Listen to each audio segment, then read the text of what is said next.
Welcome to another podcast of Electric City Archives. My name is Bill Buell. I'm the Schenectady County historian. We are here today at the hallowed halls of the Schenectady County Historical Society talking to Don Ackerman. Don was a history teacher in the Niskayuna School District. He is a native of the Syracuse area, and he's been in Schenectady for more than 50 years. He was a longtime county legislator, and he is here today to talk about his new book coming out sometime later this spring, early summer, somewhere around there. Before we get into your book, I have to ask you probably about a sad night in your life. November 1999, after 5 terms, 16 years as a county legislator, you were beaten. I was. By Republican/conservative Susan Lazari on election night. Out of more than 7,000 votes cast, she was ahead by 23 votes. And you had to have a recount. Right. And I should point out that you were a very gracious opponent. As soon as things were clear that she was going to win, you didn't call on your supporters to storm the Capitol or anything like that? Outwardly, I was gracious. But not so much inwardly. No. Then. Well, what do you remember about that night? Disbelief. I was certain I was going to win. I had run well the previous 3 times. I know how to run campaigns. And I had every reason to believe that this wouldn't be any different. My only defense is I had a lousy ballot position, which I know is an excuse, but no excuse. There was a gap. There was 2 of us running, 2 Democrats and 2 Republicans. And there was a gap before the first Democrat in my column. And so I think, in my own defense, a lot of people saw the blank column and figured they'd already voted because there was a marked drop-off between the votes that he received and what I received. But those are the breaks. And I'm the one who chose to be in the second slot, so that was on me then. So it was 2 people running for... 2 slots, right. 4 people running for 2 slots. Correct. Okay. And so when was it all finally determined officially? Oh, it didn't take terribly long because it was pretty clear, starting in the absentees, that there weren't going to be any real mistakes. I think I actually probably lost a few votes rather than gained. But having been in the political scene as long as I had, I know those things happen. And just to be clear, you had won election 4 times and you lost going for your 5th term? Correct. Okay. Well, that's pretty political. Let's get into your book, Don. Talk a little bit about the scope. Where are you starting and where do you finish up in your book? Well, a modest scope, only going from 1661 to 2011. 2021. Oh, okay. I lost a decade there. When I got thinking about it, I didn't think it made a great deal of sense to start at any place other than the beginning, because political histories don't start in the middle of a history or any other kind of history. So, and there wasn't a clear place that I could have started otherwise. It could have been when the city and the county got founded, but I thought it would be interesting to look at the early years as well. Don, tell us a little bit about your research. Where did you go? Did you do a lot online or did you go to libraries? I went to a variety of places. One of the greatest sources was the Board of Elections, because that's where most of the records are kept, although when you get to prior to the, say, 1917, 1919, there's nothing there. So then I went online to this marvelous source that has old New York State newspapers, and they have several Schenectady papers, the Cabinet, for instance.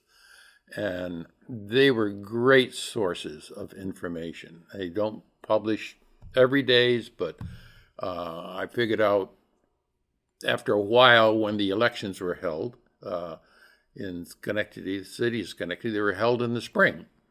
And it took me a while to figure that out. But once I did, then I could go in to figure out usually the second week of the month and find out where the election results were. So in that way, I was able to get, well, practically all of the results going right back to when they were first published. And that was very useful because you got a sense of where the parties were at the time and what the parties were and how they were doing. I also had access both here at the Historical Society and in the office at the office of the county legislature, who have all of the old yearly printings of the minutes of the county legislature, and they would include the election results, and after a while, the party enrollments, which is another thing that I was very interested in. And for the last 60 years, I depended on my own memory because I have been involved politically in Schenectady since the early 60s. So a lot of it is that, and of course that brings up my own biases, which are clear. Can't hide them from anyone. And I also talked to a number of people that I could, some old-timers. Charles Merriam is an example of quite elderly, but still very, very sharp, good memory. And his father had spent a lot of time in the political scene in Schenectady, and a number of other people who have been involved as well. You mentioned you came here in the 60s. 1960. 1960, okay. Yep. And where'd you go to high school and where'd you go to college? I went to high school in a little town called New Berlin, New York, a little village. And as I said earlier, that I believe we had the first woman mayor back in the late 40s, early 50s of any village in the state of New York. I went to college in Oneonta at the State University there after a stint in the Army, and graduated in 1960 and had a teaching position here, and so moved here and been here ever since. At Niskuna Middle School? Or Well, actually, I started as a fifth grade teacher in Rosendale Elementary. And then after 3 years, I decided the subject I liked most was history and social studies. So I asked to be for a position in the middle school as a social studies teacher, and was granted that. And so the rest of my career, that's what I did. I was a middle school social studies teacher. What's your favorite time period to teach? I liked them all. The colonial period fascinated me, partly because of Schenectady's own history. I love the Civil War period just because it's so fascinating. Probably 19th century, 18th century the most. And when you were doing all your research, were you writing at the same time, or did you get all your research done and then you started writing? And which is the fun part, the research or the writing? The writing is the fun part. The research is tedious, and it doesn't end because, as you well know, you start writing something and then you say, oh, when the hell was that? And who won this or who won that? And then you got to go back to your sources. And fortunately, I had copies of many, many things. And so it would be just going over to the shelf and pulling out that particular volume of election returns, for instance, or whatever. And but yeah, the writing part is by far the easiest, or not easy necessarily, but the most interesting and the most fun. Okay. Talk about your book a little bit, and were there any really colorful personalities? People, do you have two or three favorites? And were there a few scoundrels out there? Well, And make sure you go back at least 30, 40 years. oh, there's a lot of very interesting people. In Schenectady, it was unusual to have been caught and prosecuted for things. You know they happened. But one of the most was George Brott. George Brott was county clerk here in Schenectady, had served 2 or 3 times, and for whatever reason, decided he should help himself to some of the revenue that came in. What time frame are we talking? This is the 1930s. Okay. His term was up in 1936, and because he was under indictment and actually convicted and sent to jail, he didn't get to serve another term. And that's when our friend Pink Gardner, one of the longest serving office holders in Schenectady, that's when he came in. And his timing in politics is everything. And he made the decision to run for county clerk after he'd been sheriff for 3 years. And because of the scandal around the Republicans at the time, he easily won. Another, somewhat more recently, is Jimmy Constantino in Rotterdam, who was a rising star. He was on the town council in Rotterdam and succeeded John Kervin, who had been the longtime Democratic supervisor in Rotterdam, and who, one of the more interesting things is that in his last election, he was having a debate on public television and died I remember on that. television and got elected in spite of it. And anyways, Jimmy Constantino took over, and Jim was a teacher in one of the Rotterdam school districts, and there was a big, frankly, scandal involving him, and which ended his career. And we're talking the late 70s, early I 80s? think it was early 80s, Early 80s, yeah, and sent him off to jail.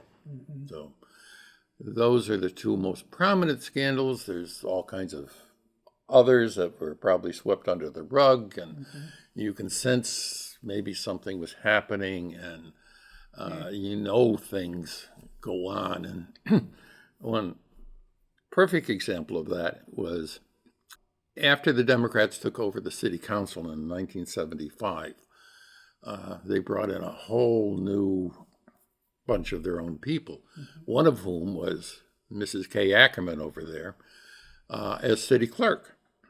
And before that, the city clerk's position was sort of show up kind of thing. And we also discovered it was the patronage source. And she discovered that when she had been there for not terribly long time. And I think 2 or 3 gentlemen came to see her, not dressed real well, but not terribly well spoken, but they could see envelopes protruding out of their inside jacket pocket, and came in and wanted to make the city clerk's acquaintance, new city clerk, and my wife is nothing if not genial and polite, and welcomed them and said, anything I can do for you? Well, they just kind of hemmed and hawed, and she carried on in a bright conversation, and pretty soon they kind of looked at each other and said, well, I guess that's it. We just wanted to say hello, and went on their way. And she related that, and those of us who'd been in politics for a while said, they thought you were the new bag lady in town. And nothing came of it because nothing transpired, but it was clear what the intent was, which then tells you, obviously, this kind of thing has been going on for a long time. Well, let's look at a few shining lights then. Who were some of the more likable people you came across? Well, your favorite guy, George Lund, was absolutely most fascinating to me, and from many, many levels. That he was a socialist, not a dyed-in-the-wool dynamite socialist, but that's the line he ran on, and he was, the term back in those days, I guess, was a muckraker from his position where at the church, and lost, as you have pointed out in your book, was asked to leave and decided to run for mayor. And because the Democratic Party and the Republican Party were kind of in cahoots with each other and were totally closed to anybody like that, he ran on the socialist ticket. And he won. And he won several times. And one of the fascinating things to me is that every time he ran, he was the head of the ticket. Just about everybody else on that same ticket won as well. When he wasn't running, most of them lost. Mm-hmm. And Elizabeth Gillette, who was one of the first woman to be elected to the state legislature from Schenectady, suffered that. First time she ran, she lost. Second time she ran, he was the head of the ticket, she won. The next time she ran, he was not on the ticket and she lost. Mm-hmm. And you can see that over all the times that he led the ticket. Let's go back a couple hundred years. Did you get a good sense of what like Joseph Yates was like, or Mordecai Myers? Well, Joseph Yates, I don't want to say I couldn't find information on him. I didn't get a sense that a whole lot happened when he was mayor.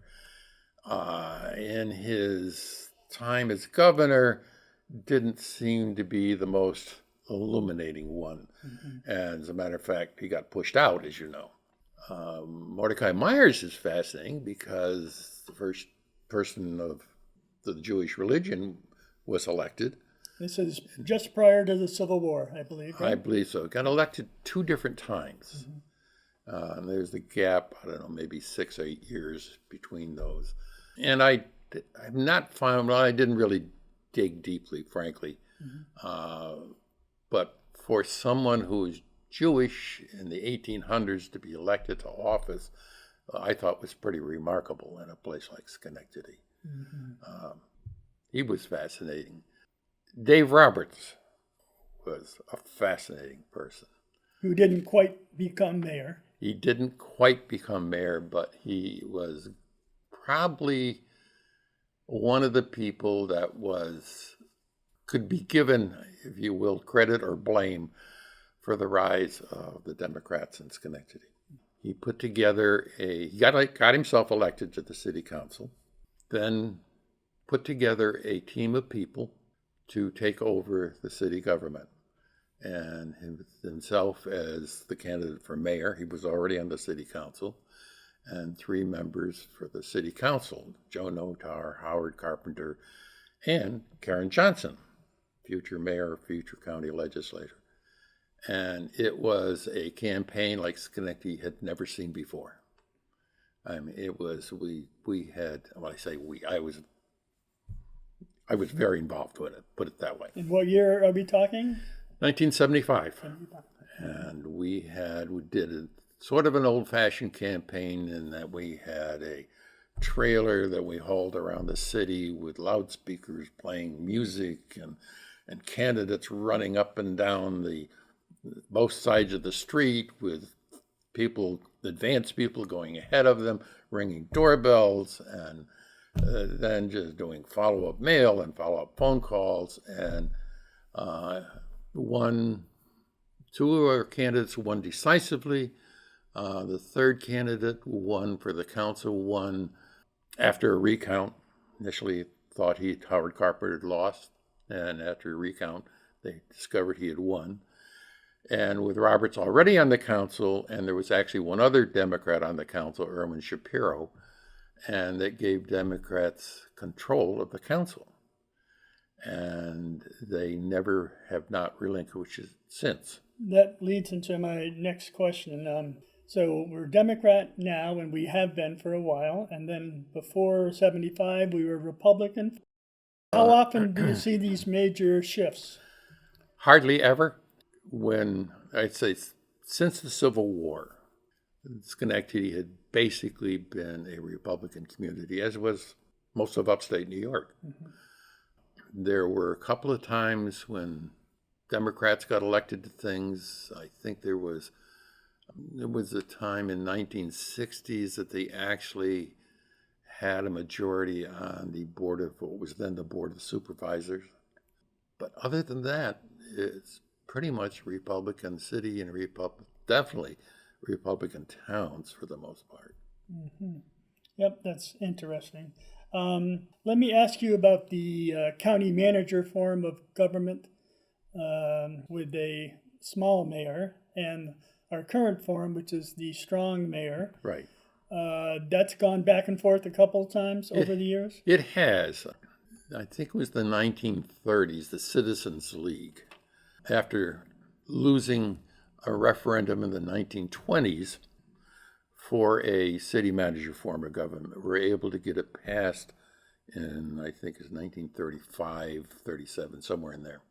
And of course, that went out the window when Frank Ducey became mayor and got a referendum passed after a horrible winter with terrible street conditions, and people were sick of city government.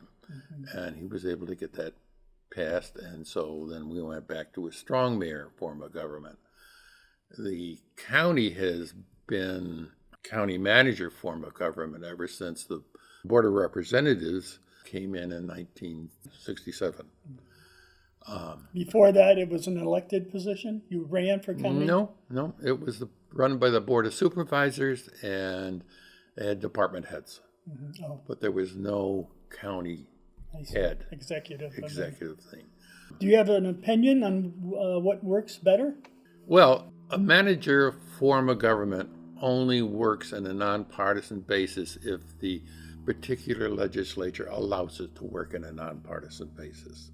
When the Board of Representatives first went into effect, it was the Democrats initially had some control and then put in their own guy, one of the people who had been a Democratic supervisor.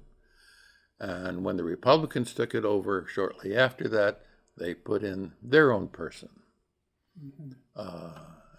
Not a particularly trained person in government, neither the Democrat or the Republican.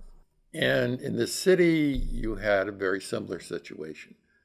When the Republicans were in control of the city council, they put in somebody of their own choosing.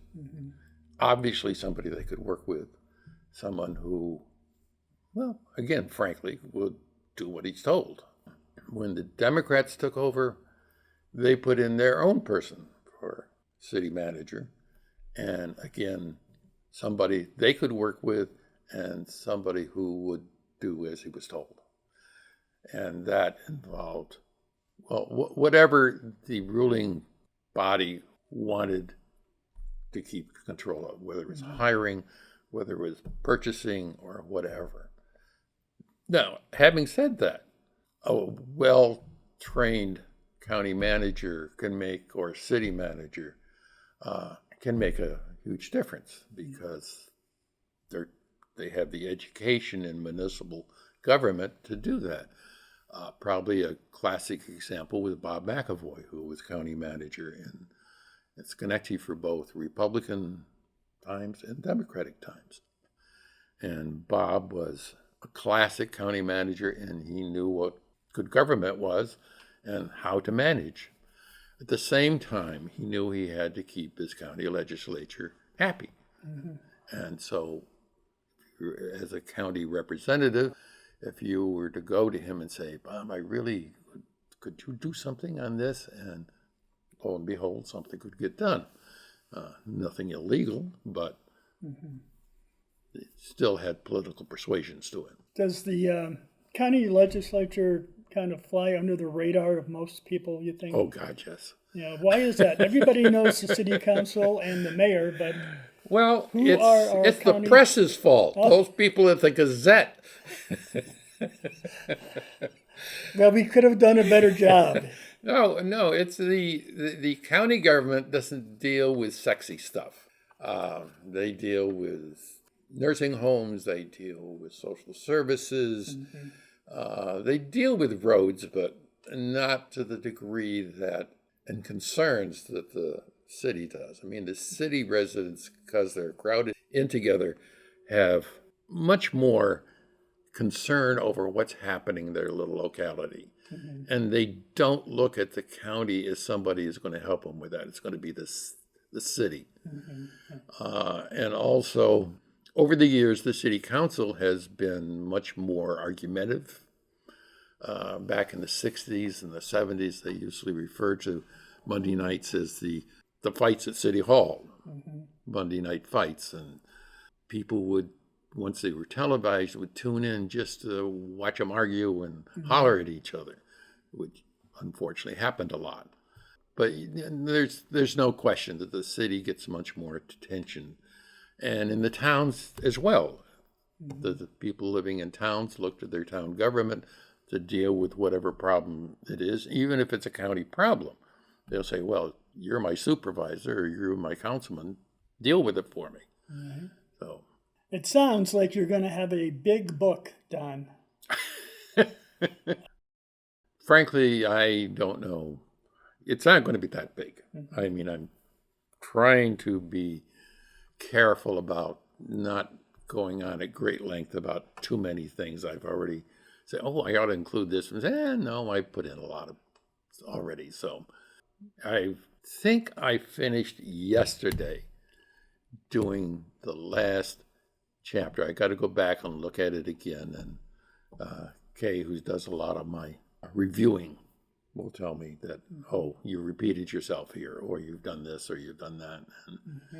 But essentially, I think I've written the damn thing and ready to do the final things, add some visuals and that kind of thing. What is the working title?